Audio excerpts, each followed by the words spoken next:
In the final days of April 1945, as Soviet artillery shells rained down upon the crumbling remains of Berlin, a different kind of war was already beginning. While infantrymen fought street by street through the rubble of the Third Reich, intelligence officers from both East and West raced against each other in a desperate hunt. Their target was not territory, not gold reserves, not even fleeing Nazi leaders. Their target was something far more valuable in the new world that was about to emerge: knowledge. Specifically, the knowledge locked inside the minds of German scientists who had pushed the boundaries of physics, chemistry, and engineering further than anyone had thought possible. Joseph Stalin had been watching the American nuclear program with a mixture of fear and envy ever since Soviet intelligence first confirmed its existence in 1942. His spies, embedded deep within the Manhattan Project, had been feeding him information for years. He knew about the bomb before Truman awkwardly tried to hint at it during the Potsdam Conference.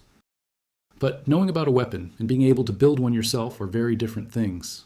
And Stalin understood, perhaps better than anyone, that the Soviet Union could not remain a superpower if it could not match American nuclear capability. If you find this story of Cold War espionage and scientific rivalry fascinating, take a moment to hit that subscribe button and like this video. Your support helps bring more untold stories from history to light. The German scientists represented a shortcut. For nearly 2 decades, German universities and research institutions had been at the forefront of nuclear physics. Names like Heisenberg, Hahn, and von Weizsäcker had dominated the field before the war. The uranium research program of the Third Reich, while ultimately unsuccessful in producing a weapon, had generated enormous expertise in reactor design, isotope separation, and the practical challenges of working with radioactive materials. Stalin wanted that expertise, and he was prepared to do whatever was necessary to get it. Lavrenti Beria, the feared head of the NKVD and the man Stalin had placed in charge of the Soviet atomic project, understood his master's desires perfectly. Beria was not a scientist.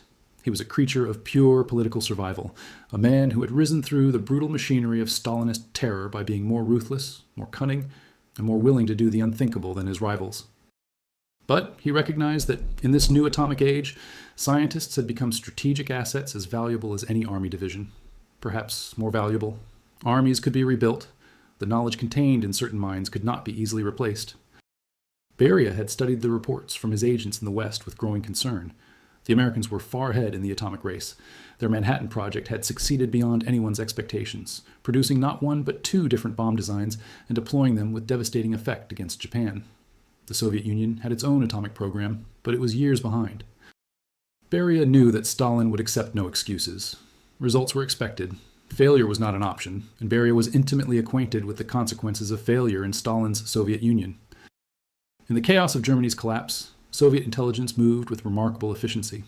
Special teams had been assembled months in advance, composed of NKVD officers, Red Army personnel, and Soviet scientists who could identify valuable equipment and, more importantly, valuable people. These teams spread across the Soviet occupation zone like locusts, stripping laboratories, factories, and universities of everything that might prove useful. But the equipment was secondary. The primary goal was always the scientists themselves. The Americans had their Operation Paperclip, a program that would eventually bring more than 1,600 German scientists, engineers, and technicians to the United States. The Soviets had their own version, though it would operate with characteristically Soviet methods. Where the Americans often made offers and negotiations, albeit with considerable pressure, the Soviets made demands backed by the implicit threat of far worse alternatives. There was no pretense of voluntary cooperation. The Soviet occupation authorities had absolute power over the German population in their zone, and they used that power without hesitation. Dr. Nicholas Riehl was one of the first major acquisitions. Riehl was not a household name like Heisenberg or von Braun, but to those who understood nuclear physics, he was arguably more valuable than either. Born in St. Petersburg to a German family before the revolution, Riehl had become one of the world's leading experts on the production of pure uranium metal.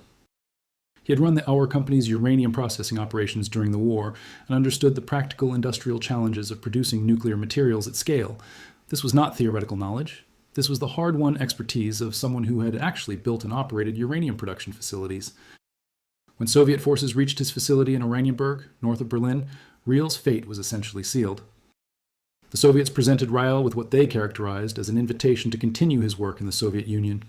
The nature of this invitation was made clear by the armed soldiers who accompanied the officials making it. Riehl was a practical man. He understood that resistance would be futile and likely fatal. He also understood that his knowledge of Russian, learned in childhood, and his technical expertise made him genuinely valuable to the Soviets. Valuable people, in Stalinist Russia, sometimes survived. Those who refused to be useful frequently did not. He agreed to go, recognizing that he had no real alternative. The journey east was disorienting and frightening. Riel and his family were loaded onto trains along with dozens of other German specialists, traveling through the devastated landscapes of post-war Europe toward an uncertain future. The conditions were basic, but not brutal. The Soviets understood that these particular Germans needed to arrive in reasonable condition to be useful. They were not ordinary prisoners. They were assets, and assets required maintenance. But Riel's recruitment, if it could be called that, was merely the beginning. On the night of October 21st and into the early morning of October 22nd, 1946, the Soviet occupation authorities executed Operation Osoaviakhim. It was one of the largest forced relocations of scientific and technical personnel in history, and it was carried out with the brutal efficiency that characterized so many Soviet operations of that era. Across the Soviet occupation zone, more than 2,000 German specialists and their families were roused from their beds in the pre-dawn hours. Armed soldiers surrounded their homes. NKVD officers presented them with documents requiring their immediate relocation to the Soviet Union. They were given hours, sometimes only minutes, to pack whatever belongings they could carry. Families were loaded onto trains. Children who had gone to sleep in Germany woke up to find themselves heading east, toward an uncertain future in a country most of them had been taught to fear and hate. The operation had been planned for months with meticulous attention to detail. Lists had been compiled of every German scientist, engineer, and technician who might prove useful to Soviet industrial and military programs. Their skills ranged from rocket propulsion to optical instruments, from chemical weapons to nuclear physics. No one who possessed potentially valuable knowledge was overlooked. The Soviets were thorough. They were also utterly indifferent to the personal costs of their thoroughness. Families were separated. Careers were destroyed. Lives were uprooted overnight. None of this mattered compared to the strategic objectives being pursued. Among those taken in Operation Osoaviakhim were dozens of scientists and technicians with experience in nuclear research. Some had worked on the German uranium project, the Uran-Varen, which had attempted to develop nuclear energy and nuclear weapons for the Third Reich. Others had expertise in related fields like metallurgy, chemical processing, or precision instrumentation. All of them found themselves transported to a network of secret facilities scattered across the vast expanses of the Soviet Union, places that would not appear on any map, where they would work under constant surveillance for a master they had never chosen. The conditions that awaited these German scientists varied considerably depending on their perceived value and the particular Soviet administrator responsible for their facility. Some were housed in relative comfort, given adequate food, decent living quarters, and the freedom to pursue their research within carefully defined boundaries. They lived in closed cities, communities that did not officially exist, where everyone was engaged in classified work. These scientists could communicate with each other, collaborate on problems, and maintain some semblance of a normal professional life, albeit one conducted under the watchful eyes of NKVD informants. Others found themselves in conditions that differed little from the Gulag, working alongside Soviet prisoners in harsh environments with inadequate supplies. These unfortunate individuals had been deemed less valuable, or had somehow fallen afoul of the Soviet bureaucracy, or had simply been unlucky in their assignment. The determining factor was usually a combination of the scientists' perceived importance and the particular Soviet administrator responsible for their facility. Some administrators treated their German charges as valuable resources to be protected.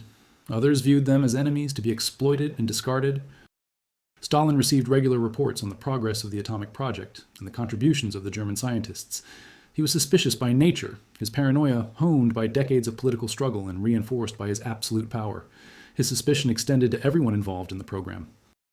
He did not trust the Soviet scientists, whom he suspected of potential disloyalty and whom he knew had connections to the international scientific community. Those connections made them potentially vulnerable to foreign influence, or so Stalin believed. He did not trust the German scientists, who were after all former enemies working under compulsion. Their compliance might be genuine, or it might be a mask concealing sabotage or espionage. He did not even entirely trust Beria, though Beria remained too useful and too dangerous to remove. This pervasive distrust shaped every aspect of the Soviet atomic project. Security measures were extensive and intrusive. Scientists were monitored constantly. Their correspondence was read. Their conversations were recorded. Their movements were restricted. Any deviation from expected behavior was noted and reported. The atmosphere was one of constant suspicion, where a casual remark or an unexplained absence could trigger an investigation with potentially fatal consequences. The German scientists working at Facility Number 9, also known as Laboratory B, near Sungul in the Ural Mountains, were among the most closely watched. This facility, directed by the German physicist Heinz Poes, focused on fundamental research into nuclear reactions and the behavior of radioactive materials. The work was dangerous, exposing researchers to radiation levels that would be considered unacceptable by modern standards. The scientists worked with primitive equipment and inadequate safety measures, driven by deadlines that took no account of their health or well-being. Poes himself was a complicated figure. He had been a respected physicist in Germany before the war, with genuine expertise in nuclear physics. His cooperation with the Soviet program was neither entirely voluntary nor entirely coerced. He had been given a choice of sorts, and he had chosen to collaborate rather than face the alternatives. Whether this choice reflected pragmatic self-preservation, genuine scientific interest, or something more complicated, even Poes himself might not have been able to say with certainty. Baron Manfred von Ardenne was another key German acquisition. Unlike most of the others, von Ardenne had actually volunteered to work for the Soviets. A brilliant and ambitious physicist who had built his own private laboratory in Berlin before the war, von Ardenne had developed important techniques for electromagnetic isotope separation. He was also an entrepreneur and an opportunist, someone who had navigated the treacherous waters of Nazi Germany by being useful without being politically committed. When Soviet forces approached Berlin, he actively sought them out and offered his services. Von Ardenne's motivations were complex, a mixture of pragmatic self-preservation, genuine scientific ambition, and perhaps a degree of ideological sympathy that had led him to maintain contacts with Soviet scientists even before the war. He recognized that the Soviet Union would need scientists, and that scientists who volunteered would be treated better than those who were coerced. He also saw an opportunity to continue his research at a scale that might not be possible elsewhere. The Soviet state, whatever its flaws, was prepared to devote enormous resources to scientific research, and von Ardenne wanted access to those resources. Von Ardenne was given his own institute near Sukhumi, on the Black Sea coast of Georgia. It was one of the more comfortable postings for German scientists in the Soviet program, blessed with a mild climate and relatively generous resources. Von Ardenne thrived there, pursuing research into isotope separation and electron microscopy with characteristic energy. He built a team, developed new techniques, and produced results that impressed his Soviet supervisors. His willing collaboration made him valuable, but it also made him suspect in a different way. Stalin and Beria understood men who worked under compulsion. The psychology of coerced cooperation was familiar to them. Men who volunteered were harder to read, and therefore potentially more dangerous. The first major crisis involving the German scientists came not from any act of sabotage or espionage, but from an unexpected technical failure. In the summer of 1947, Soviet efforts to produce weapons-grade uranium were running dangerously behind schedule. The first Soviet reactor, known as F1, had achieved criticality in December 1946 under the direction of Igor Kurchatov, the brilliant physicist who served as scientific director of the atomic project. But producing the pure uranium needed for a bomb was proving far more difficult than anticipated. The challenges were both technical and industrial. Uranium had to be mined, refined, and processed through multiple stages of purification to achieve the level of purity required for nuclear applications. Each stage presented its own difficulties. The gaseous diffusion plants that were supposed to enrich uranium to weapons-grade concentration were plagued by technical problems. The barriers used in the diffusion process degraded faster than expected. The pumps and compressors struggled to maintain the required conditions. Centrifuge development was progressing slowly, hampered by precision manufacturing challenges. The electromagnetic separation facilities showed promise, but could not yet produce material in useful quantities. Beria demanded explanations. He was not a man who accepted failure gracefully, and he knew that Stalin's patience was not unlimited. The Soviet leader had set a deadline for the first atomic test, and that deadline was approaching with alarming speed. Missing it was unthinkable. Stalin had made clear that he considered the atomic project a matter of national survival. The United States had the bomb. The Soviet Union must have it too. Those responsible for ensuring this outcome understood that their own survival depended on success. The Soviet scientists offered technical justifications for the delays. The processes were extraordinarily difficult, they explained. The required precision was unprecedented. The equipment was being pushed beyond its designed capabilities. They needed more time, more resources, more support. But Beria was not interested in technical justifications. He was a political animal, and he understood the situation in political terms. Someone was responsible for the delays. Someone would be held accountable. He was interested in finding someone to blame. The German scientists became convenient scapegoats. Beria received reports suggesting that some of the Germans were deliberately slowing their work, providing faulty advice or withholding crucial knowledge. Whether these reports reflected reality or merely the paranoid suspicions of NKVD informants and Soviet scientists eager to deflect blame from themselves is impossible to know with certainty. The Soviet system generated enormous quantities of denunciations, some genuine, some malicious, some simply the product of fear and confusion. What is certain is that Beria took the reports seriously and brought them to Stalin's attention. Stalin's response was characteristically brutal in its simplicity. If the German scientists were sabotaging the program, they should be investigated, interrogated, and if found guilty, punished with the full severity of Soviet law. If they were not sabotaging the program, then the Soviet scientists and administrators must be at fault, and they should be investigated, interrogated, and punished. Either way, someone would pay for the delays. The machine of Soviet justice, such as it was, would grind forward until it found victims. Beria understood this logic perfectly. It was the logic by which he himself had risen to power, and by which he maintained his position in the treacherous waters of Stalin's inner circle. The investigations that followed cast a shadow of terror over the entire atomic project. German scientists were subjected to intensive interrogations about their work, their methods, and their loyalties. They were questioned for hours, sometimes days, about every aspect of their research. Their laboratory notebooks were examined, their calculations were reviewed. Their correspondence with other scientists was analyzed for hidden messages or signs of disloyalty. Soviet scientists who had worked closely with the Germans faced similar scrutiny. The message was clear. Everyone was under suspicion. Several lower-ranking German technicians were arrested and sent to labor camps on charges of sabotage, though whether their alleged crimes were real or invented to satisfy Beria's need for convictions remains unclear. The evidence against them was often circumstantial at best, consisting of delays in their work, unexplained absences, or suspicious associations with other Germans who had been denounced. In the Soviet legal system of that era, such evidence was often sufficient for conviction. Confession could be obtained through various means if the accused proved uncooperative. Among the senior German scientists, Nicholas Riehl found himself in an increasingly precarious position. His uranium production methods were essential to the Soviet program. No one else possessed his combination of theoretical knowledge and practical experience, but his very importance made him dangerous. If anything went wrong with uranium production, Riehl would be the obvious person to blame. He worked under constant pressure, knowing that failure might mean not just professional disgrace, but imprisonment or death. The stress was enormous, manifesting in sleepless nights, digestive problems, and a constant sense of dread that never entirely lifted. Riehl's wife and children lived with him in the closed city where he worked, hostages to his good behavior in everything but name. He knew that any attempt to escape or resist would endanger them. He also knew that his continued usefulness was the only thing protecting his family from the broader horrors of the Soviet system. So he worked. He solved problems. He met deadlines.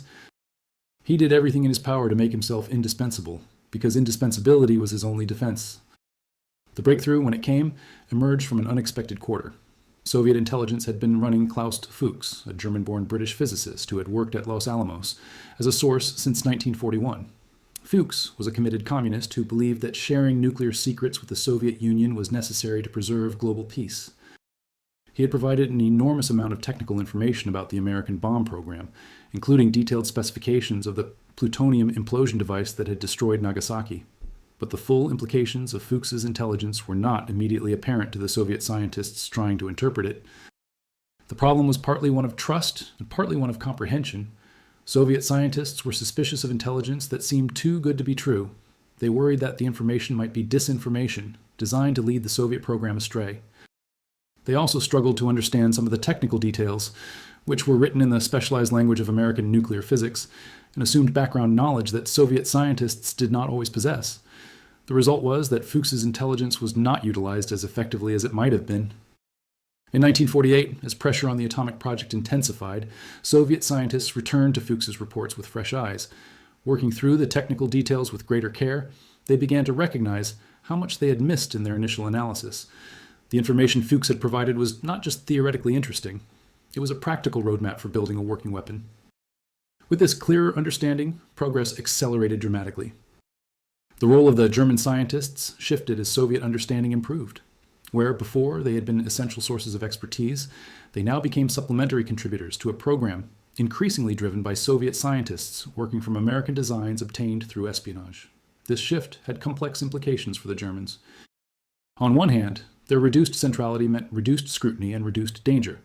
They were no longer so essential that their failure would trigger a major investigation. On the other hand, it also meant reduced value. And in Stalin's Soviet Union, People without value were disposable. August 29, 1949 marked a turning point in history. At a remote test site in Kazakhstan, at a place that would later be known as the Semipalatinsk test site, the Soviet Union successfully detonated its first atomic bomb. The device, known internally as First Lightning or RDS-1, was a near copy of the American Fat Man design, built using the intelligence Fuchs had provided. The explosion yielded approximately 22 kilotons, roughly equivalent to the Nagasaki bomb. Instruments recorded the blast. Aircraft collected samples. Scientists confirmed that the device had worked as intended. Stalin received the news with satisfaction, but not surprise. He had been confident that Soviet science, properly directed and motivated, could match anything the Americans had achieved. The test confirmed his confidence. It also vindicated his decision to invest such enormous resources in the atomic project, and his willingness to use whatever means necessary to achieve success. The German scientists had contributed to this success, though their contributions had been supplementary rather than central. The bomb that exploded over Kazakhstan was primarily the product of Soviet science and American espionage. The success of First Lightning changed the calculations surrounding the German scientists. They had played important supporting roles in the program, but they had not been central to the final breakthrough. The bomb had been built primarily by Soviet scientists working from American designs. This reality had implications for how the Germans would be treated going forward. They were still useful, but they were no longer essential. Their bargaining position, such as it was, had weakened considerably. Stalin ordered a comprehensive review of the German scientists' contributions. Beria conducted the review with his usual thoroughness, compiling detailed assessments of each scientist's work, their reliability, and their potential future usefulness. The results were mixed. Some Germans had made genuine contributions and had demonstrated acceptable loyalty to the program, if not to the Soviet system as a whole. Others had contributed less and were viewed with greater suspicion. A few had actively resisted cooperation in ways that, while falling short of outright sabotage, had marked them as unreliable. The decisions that followed reflected Stalin's characteristic blend of pragmatism and paranoia. Scientists who had proven valuable and loyal would be rewarded and retained. Those who had proven less useful would be gradually phased out and eventually returned to Germany, though only to East Germany, where they could be monitored by communist authorities. Those who were suspected of disloyalty or sabotage would face more severe consequences, ranging from extended detention to imprisonment in the Gulag. Nicholas Riehl received the highest Soviet honor available to a foreigner. He was named a hero of socialist labor and awarded the Stalin Prize for his contributions to uranium production. The recognition was genuine. His expertise had been essential to producing the nuclear material that made the Soviet bomb possible. But the honor also served a political purpose. By publicly rewarding a German scientist, Stalin demonstrated that loyal service would be recognized regardless of nationality. The implicit corollary, that disloyalty would be punished equally regardless of nationality, did not need to be stated. It was understood by everyone involved. Other German scientists received lesser awards or simple acknowledgments of their service. Von Ardenne received the Stalin Prize for his work on isotope separation. Several others received medals, bonuses, or improved living conditions. The message was clear: cooperation would be rewarded. This was important not just for managing the Germans currently in the Soviet program, but for recruiting future foreign scientists as the Cold War intensified. The Soviet Union needed to demonstrate that it could be a generous master to those who served it well. But not everyone escaped so fortunately. Several German scientists and technicians who had been arrested during the paranoid investigations of 1947 and 48 remained in labor camps. Their cases were not reviewed with the same care applied to the more prominent scientists. They had been convicted of crimes against the Soviet state, and their convictions would stand regardless of whether the charges had ever been valid. Some would spend years in the Gulag before being released and allowed to return to Germany. Others would not survive the harsh conditions and brutal treatment of the camps. The fate of the German scientists also became entangled with the broader politics of the emerging Cold War. As tensions between East and West intensified, the question of where the Germans would ultimately go became increasingly significant. The Western powers were demanding the return of German scientists and technicians who had been taken to the Soviet Union.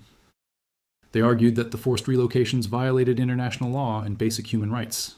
The Soviets were reluctant to release people who might share what they had learned about the Soviet nuclear program with Western intelligence. Stalin approached this problem with characteristic deviousness. He agreed in principle that the German scientists should eventually be allowed to return home, but he insisted that they could only return to the German Democratic Republic, the communist state that had been established in the Soviet occupation zone. This arrangement served multiple purposes. It satisfied the formal demands for the scientists' release while ensuring they remained within the communist bloc where they could be monitored. It also provided the East German government with a cadre of highly trained scientists and engineers who could contribute to its own industrial development. The repatriation process was deliberately slow. Scientists were released in small groups over a period of years, beginning in the early 1950s and continuing until the late 1950s. Each scientist underwent extensive debriefing before departure, during which they were reminded of their obligations to maintain secrecy about what they had seen and done in the Soviet Union. The consequences of violating this secrecy were made implicitly clear. Their families might still be within reach of Soviet power.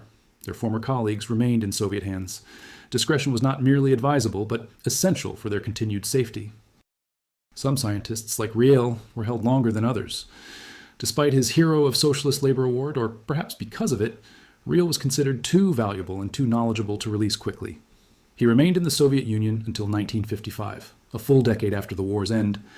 When he was finally allowed to leave, it was to West Germany rather than East Germany.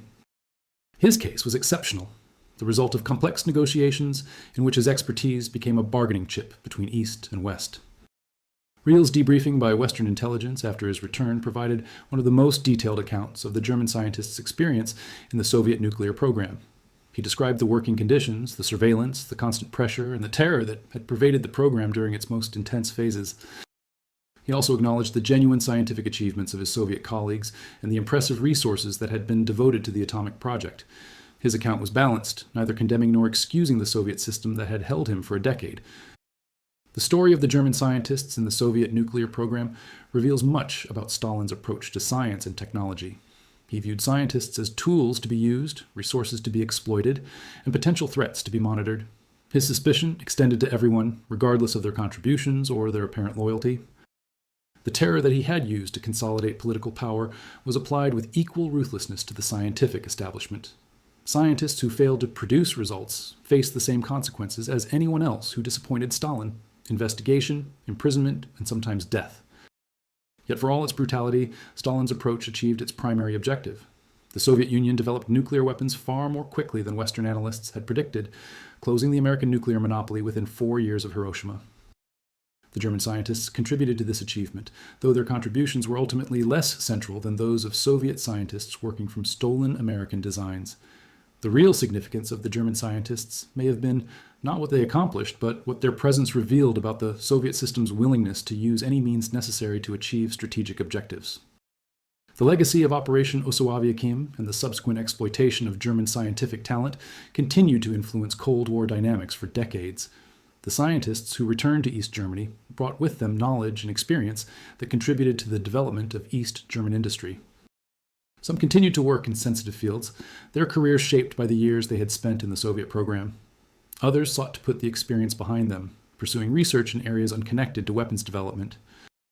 In the West, the return of scientists like Riel provided valuable intelligence about Soviet nuclear capabilities and the conditions under which their program operated. This intelligence informed Western strategic planning during some of the most dangerous years of the Cold War, when the possibility of nuclear conflict seemed terrifyingly real. Understanding the Soviet program, its strengths and its weaknesses, was essential to the calculations that would shape the nuclear standoff for decades to come. Stalin himself did not live to see the full consequences of the atomic program he had driven with such ruthless determination. He died in March 1953, reportedly of a cerebral hemorrhage, though rumors of poisoning would persist for years. His death triggered a succession struggle that would eventually bring Nikita Khrushchev to power and inaugurate a partial relaxation of the terror that had characterized Stalin's rule. But the nuclear weapons program he had created would continue, expanding and evolving through the decades of the Cold War. The German scientists who survived their time in the Soviet Union carried the experience with them for the rest of their lives. Some wrote memoirs describing what they had seen and done. Riel published an account of his years in the Soviet program, providing historians with invaluable primary source material. Others preferred silence, perhaps from trauma, perhaps from the lingering effect of Soviet warnings about maintaining secrecy. Their stories became part of the complex history of the 20th century, a history shaped by the collision of scientific knowledge, political ideology, and the willingness of states to use any means necessary to achieve their objectives. Looking back on this history from the distance of decades, certain patterns emerge clearly. The exploitation of German scientists by both superpowers reflected a broader truth about the Cold War, that the competition between East and West was not just military but intellectual, not just about armies and weapons, but about knowledge and the people who possessed it. Scientists had become strategic assets, their expertise too valuable to be governed by normal considerations of ethics or individual rights. The Soviet approach to these scientists, characterized by compulsion, surveillance, and terror, reflected the broader nature of Stalin's system. But it would be a mistake to imagine that the Western approach was entirely different in spirit, even if it differed in methods. Both superpowers viewed German scientists primarily as resources to be exploited. Both were willing to overlook past associations with the Nazi regime if the scientist in question possessed valuable knowledge. The moral distinctions between the two systems, while real and significant, were less absolute than Cold War propaganda suggested. For the scientists themselves, the experience was often one of profound moral ambiguity. They had worked for one totalitarian regime, then been compelled to work for another. Their scientific knowledge, which many had pursued out of genuine intellectual passion, had been transformed into an instrument of state power. Some accommodated themselves to this reality more easily than others. Some retained a sense of scientific identity separate from their political circumstances. Others were broken by the experience, their careers and lives permanently damaged by years of compulsion and fear. The development of nuclear weapons changed the world in ways that continue to shape our present. The atomic scientists, German and Soviet and American alike, created instruments of destruction so powerful that they altered the fundamental calculations of international politics. The weapons they built have never been used in war since Nagasaki, but the threat of their use has influenced every major international crisis since 1945. This is the ambiguous legacy of the atomic age, the creation of weapons too terrible to use, but too powerful to abandon. Stalin's nuclear program, for all its costs in human suffering and scientific freedom, achieved its strategic objectives. It broke the American nuclear monopoly. It established the Soviet Union as a superpower capable of matching American military technology. It created the condition of mutual assured destruction that would characterize the Cold War standoff. Whether this outcome justified the means by which it was achieved is a question that admits no easy answer. The weapons that Stalin built protected the Soviet Union from American nuclear blackmail, but they also threatened human civilization with annihilation. The German scientists who contributed to this achievement occupy an uncomfortable place in history. They were neither villains nor heroes, but people caught in circumstances beyond their control, forced to make choices in situations where all options were bad. Their story is a reminder that scientific knowledge, for all its power to improve human life, can also become an instrument of domination and destruction. The choices scientists make, and the choices that are made for them, have consequences that extend far beyond the laboratory. As the Cold War faded into history and the Soviet Union itself collapsed, the full story of the German scientists in the Soviet nuclear program gradually emerged from the archives. Historians gained access to documents that had been classified for decades. Survivors and their families shared memories and records that had been kept private. The picture that emerged was more complex and more human than the simple narratives of either Cold War propaganda or post-Soviet revisionism. The story of what Stalin did when he learned about the challenges with his nuclear program and the German scientists involved in it is ultimately a story about power, the power of knowledge, the power of states, and the power of fear. It is a story without clear heroes or villains, populated instead by people making difficult choices in impossible situations. It is a story that continues to resonate today, as new technologies create new forms of power and new ethical dilemmas for those who create and control them. The atomic age that Stalin helped inaugurate continues to shape our world.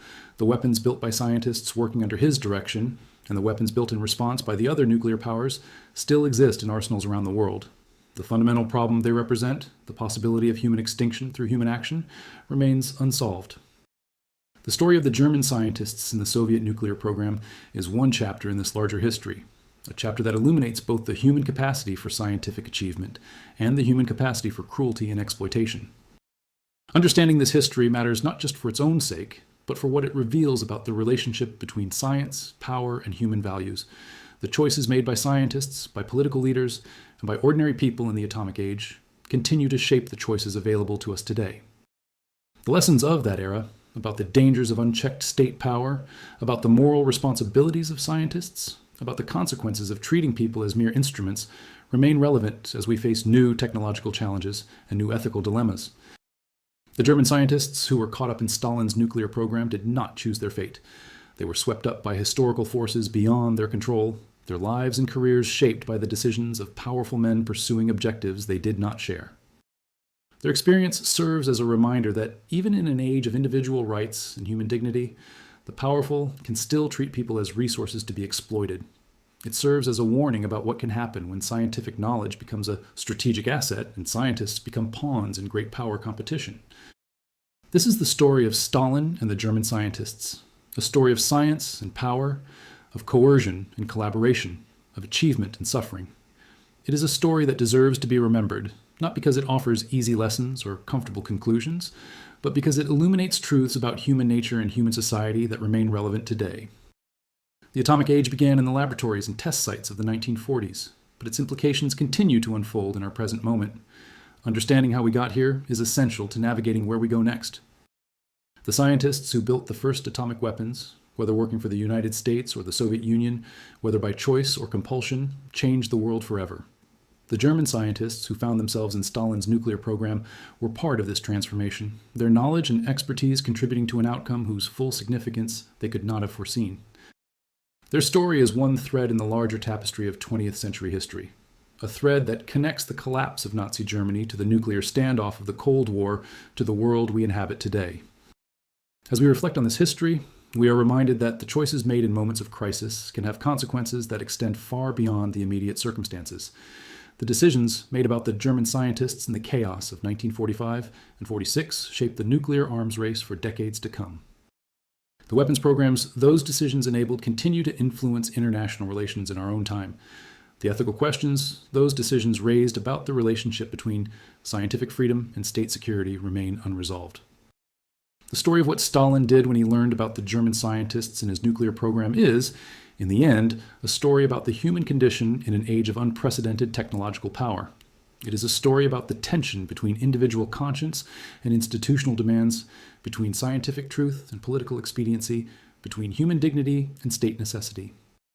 It is a story that offers no easy answers, but poses questions we cannot afford to ignore. This history matters because it reminds us that the world we inhabit was shaped by choices, some made freely and some made under compulsion, some wise and some foolish, some moral and some deeply immoral. Understanding those choices and the circumstances that produced them helps us understand ourselves and the challenges we face. The atomic age is not over. Its dilemmas remain our dilemmas. Its lessons, if we are wise enough to learn them, can still guide us toward a future less shadowed by the threat of nuclear destruction. The German scientists who worked in Stalin's nuclear program have mostly passed from living memory now. The facilities where they worked have been decommissioned or repurposed. The weapons they helped create have been replaced by newer, more sophisticated designs. But the fundamental questions their experience raises about science, power, and human values remain as urgent as ever.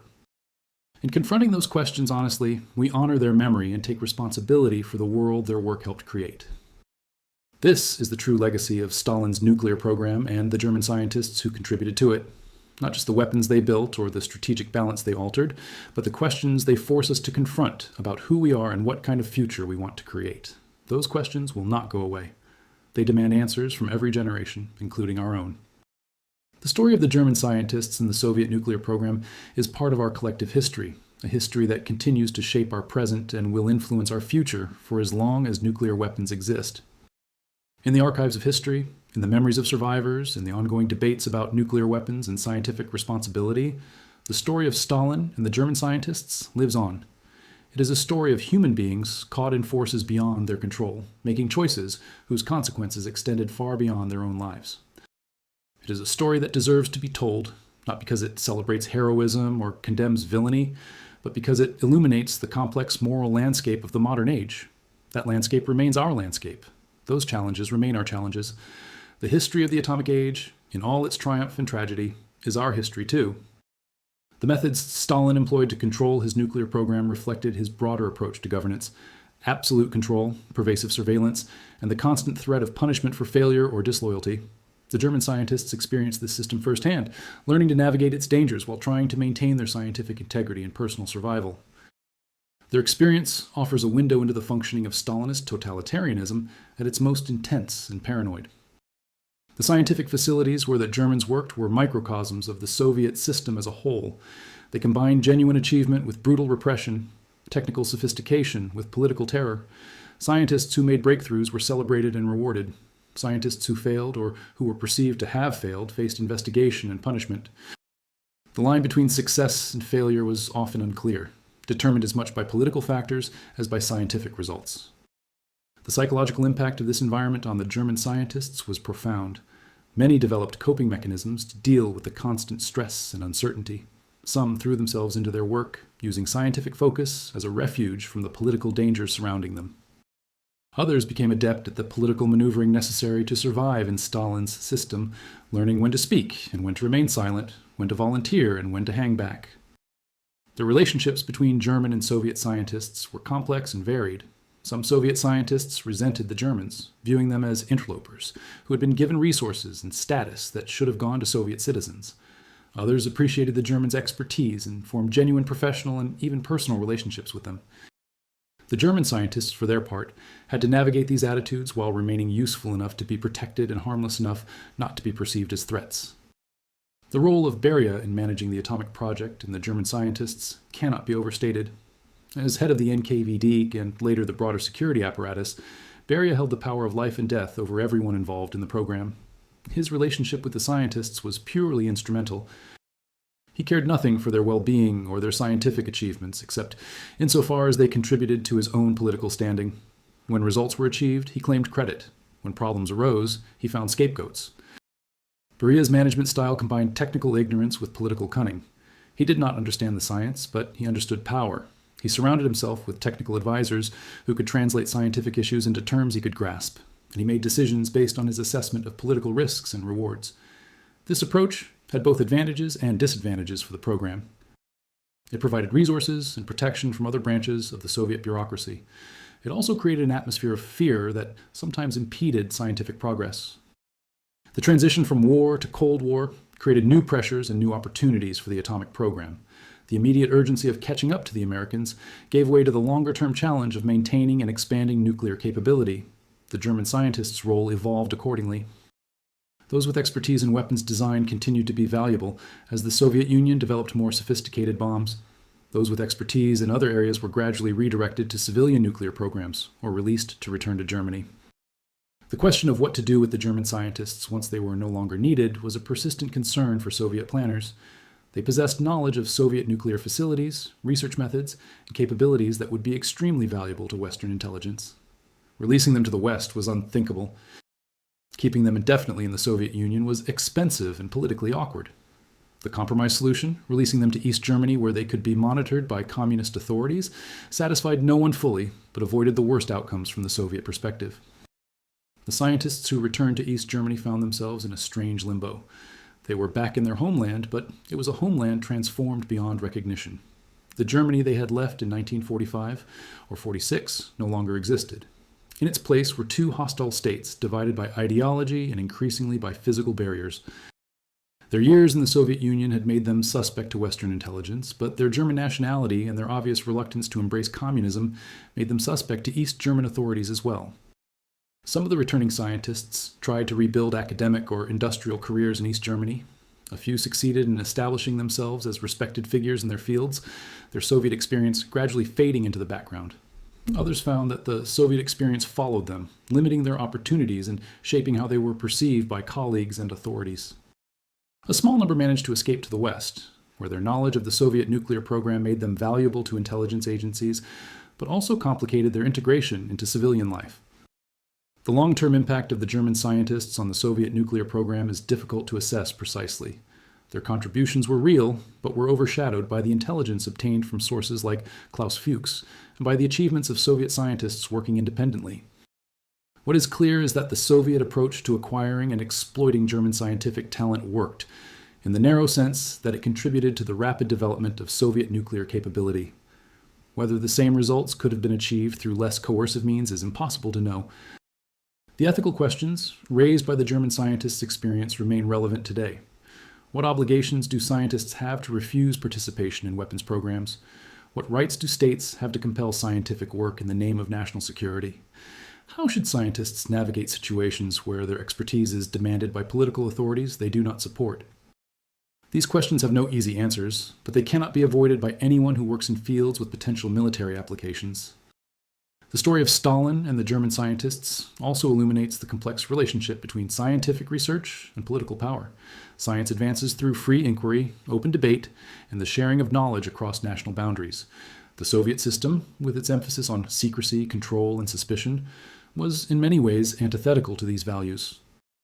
Yet Soviet science achieved remarkable results, including nuclear weapons, space exploration, and fundamental advances in mathematics and physics. The explanation for this paradox lies in the enormous resources the Soviet state was willing to devote to scientific research, and in the ability of talented individuals to do important work even under highly constrained conditions. The German scientists who worked in the Soviet nuclear program were witnesses to this paradox. They saw Soviet science at its best and at its worst. They experienced both the impressive capabilities of the Soviet research infrastructure and the destructive impact of political interference in scientific work. Their testimony, preserved in memoirs and interviews, provides invaluable insight into a system that no longer exists, but whose legacy continues to influence the relationship between science and state. As we consider the lessons of this history, we should be humble about our ability to draw simple conclusions. The world of 1945 was very different from our own. The technologies were different. The political alignments were different. The nature of warfare was different. Yet certain fundamental challenges persist. States still compete for technological advantage. Scientists still face pressures to contribute to military programs. The tension between scientific freedom and national security remains unresolved. The German scientists who were swept up in Stalin's nuclear program were neither heroes nor villains. They were human beings responding to circumstances beyond their control, trying to survive and to preserve some sense of professional identity in an environment designed to strip them of both. Their story deserves to be remembered, not as a simple morality tale, but as a complex human drama that illuminates enduring questions about science, power, and responsibility. The legacy of their work and of the program they were forced to serve extends to our own time. The nuclear weapons that the Soviet program produced and the weapons built in response by other nations remain in existence today.